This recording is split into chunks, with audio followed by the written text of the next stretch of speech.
So ayan, welcome back to our channel. This is like a very informal type of video kasi nag-inarte yung laptop ko at hindi ako makapag-edit. So after ko i-film to, I'm going to post it na. 'Di ba? Ang galing-galing. I'm a YouTuber. Sure, YouTuber. A small time YouTuber. Tapos biglang post na. Video tas post. So for this video, I'm going to talk about propagation methods for your succulents and cacti. So let's go to the video na. For our first propagation method would be via leaves. Ayan, leaves. Leaf propagation, this is the most common. Ito yung ito yung usually ginagawa ng mga tao para magparami ng mga succulents nila, especially echeverias and graptoverias. Pero pinaka-common to sa echeverias. Because echeverias are solitary rosettes, meaning mag-isa lang siya, like this one, Lolensayana, ayan, purple champagne, Madiba, Lawi, ayan, yung dugong, yung black rondo, ayan, yung mga yan, mga solitary yan, hindi kagaya ng mga nito, nung Sedum pachyphilum or nitong Graptosedum ghosty. Ayan. So for leaf propagation, what you do is you take a leaf from the main stem. Always make sure na yung this part, this part, the one that connects to the stem is intact or hindi siya damage. Because the moment na ma-damage yung part na to, hindi na yan tutubuan ng bagong pop. Hindi na yan magkakaroon ng bagong plant. Yan, mapansin nyo, yan. Sa Harry Watson na yan, makikita mo yung tanim dito tumutubo dun sa part kung saan siya na-connect sa main stem. This one din, sa neon breaker. Tapos yung mga crested moonstone na yan, ayan. Yan. Tumutubo sila sa part na to. Ayan, nag-root na rin tong lilasina dyan. So yan yung pinaka-importanting part ng leaf na kailangang bantayan. Kasi pag nasira yan, di natutubo ng bagong pop. Usually, may mga leaf din na pag nasira yung body, nasugatan, hindi na rin siya tutubo. Pero as you can see dito, ayan, tingnan mo, nag-uugat pa rin siya kahit sunog na sunburn kasi yung mga leaves na yan. Pero they look mukhang magkakaroon ng bagong pops. Ayan. So what I'm using for this is yung soil mix nito is 2 parts pumice, 2 parts vermicast, 4 parts carbonized rice hull, and 2 parts coco-peat. And I just do misting.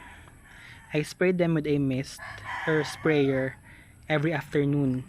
Hindi po morning, kasi pag morning tapos natamaan ng tubig or may magstay na water droplets dun sa mga leaves tapos biglang nasikatan ng araw, baka masunog or masunburn. Tapos I put them in nalagay ko sila sa full filtered sun kasi wala akong masyadong space para paglagyan sa kanila na may shade. Pero yung ibang tao, nilalagay nila siya sa shaded location, as in bright shaded. Yung bright shaded natin is, di ba kung maaraw, tapos yung lugar na hindi siya natamaan ng direktang sikat ng araw pero maliwanag pa rin, yun yung bright shaded. Yan, example din ng leaf propagation are this one. Those are leaves ng Polydonis at Echeveria subsicellus blue rose. Ayan, so with the power of post video for post recording, we have to our second propagation method, which is via cuttings or stem cuttings, or kung sa mga echeverias, it would be called beheading. So we have here a cutting of a, wait lang, tumulong ka, focus. This is a cutting of a golden sedum that I took 2 days ago. Ayan. So after ko siyang i-cut using cutting pruners or garden pruners, dinip ko lang siya sa rooting powder. Ito. This is the one I'm using. This is Beetroot Force rooting powder by the Midnight Hardinero. I got this from Shopee. So i-search nyo lang yung Beetroot Force and makikita nyo na yan. I think this costs $250 per ganito. Yan. So that is what I do with my cuttings usually. Ito rin, other cuttings. This is Kalanchoe laxiflora. Ayan. These are, ayan. This is, yun, may rooting powder din siya. This is a Kalanchoe Mother of Thousand. So what I do with cuttings is that after ko siyang i-cut, lagyan ng rooting powder yung open wound, I let it dry for 5 to 7 days. Tapos ipapatong ko lang siya sa isang soil, yung soil na for my local, because these are all locally propagated na succulents. These are common, hindi sila Korean. Tapos lalagay ko lang sila doon. I'm not going to water it.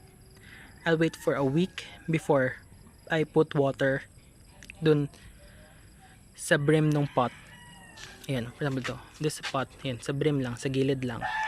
After 1 week, to entice the roots to grow, kasi may moisture na sa lupa.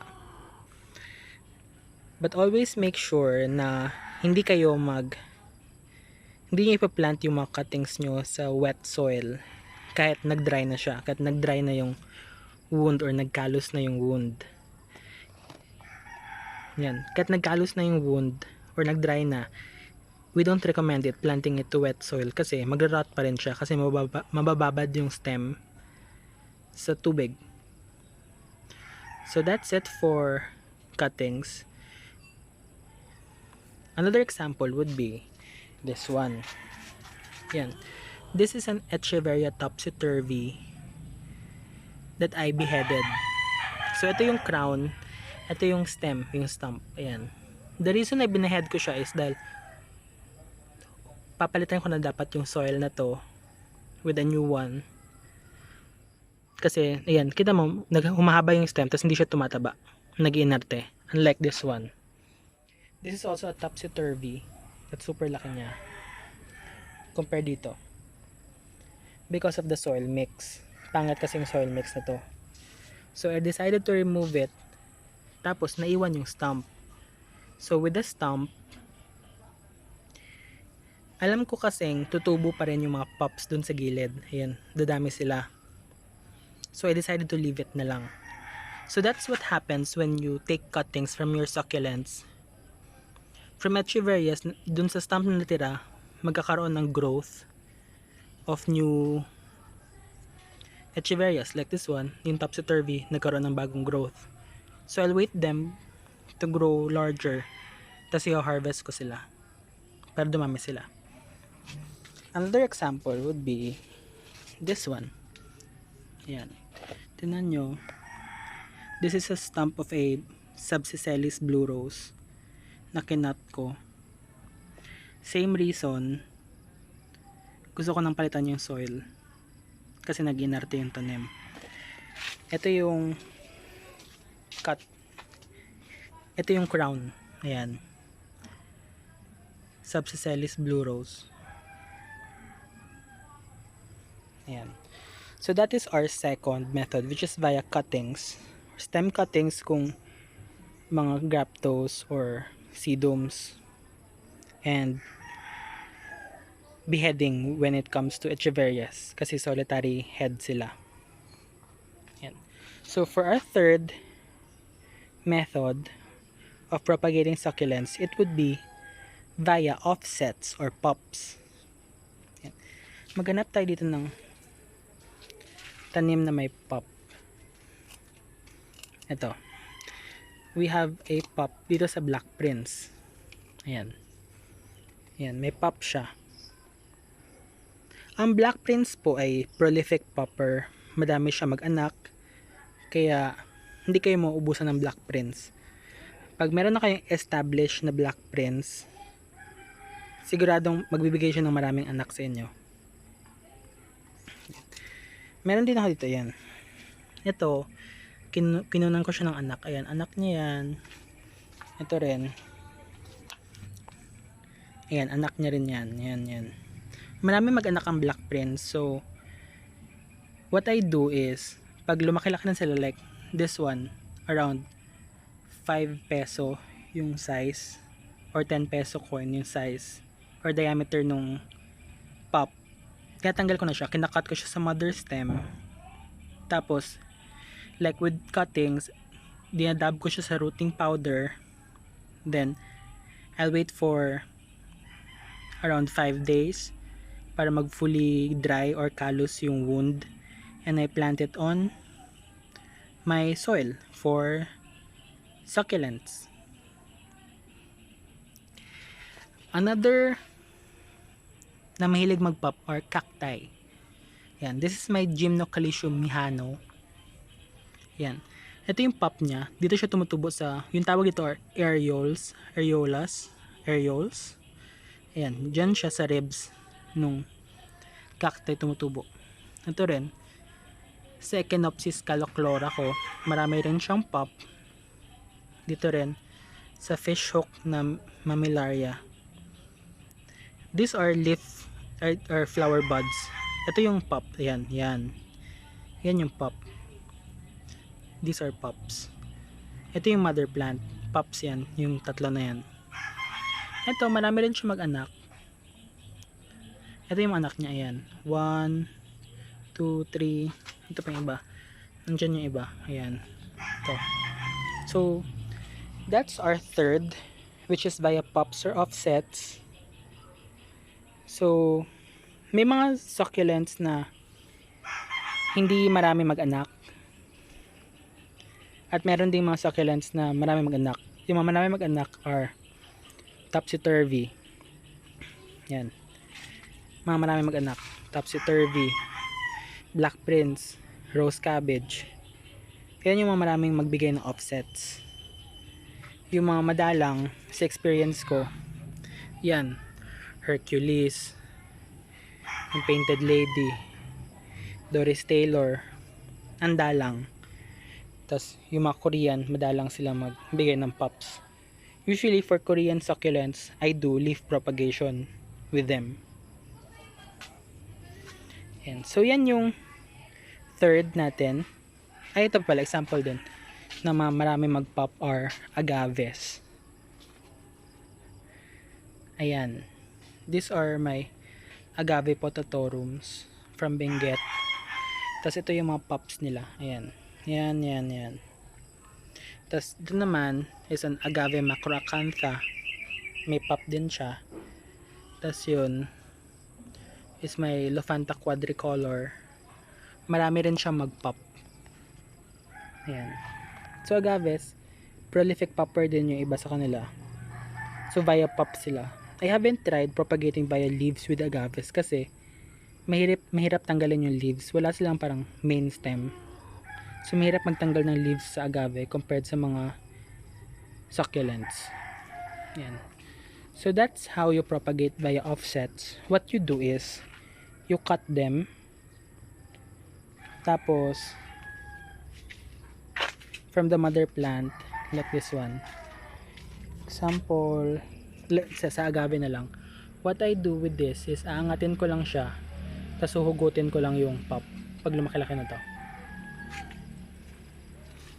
Tapos for this one naman, ayan, for may black prince, what I do is tatanggalin ko lang to, as in, yan, nakita nyo may stem yan sa baba.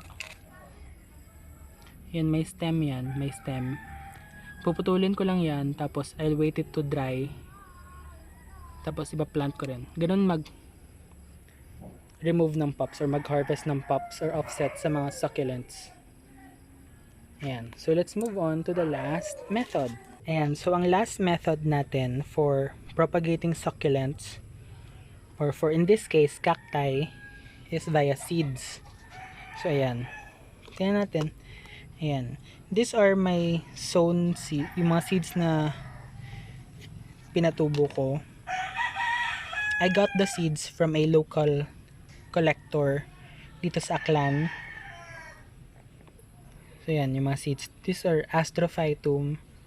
Itong dalawa, Melocactus and Gymno.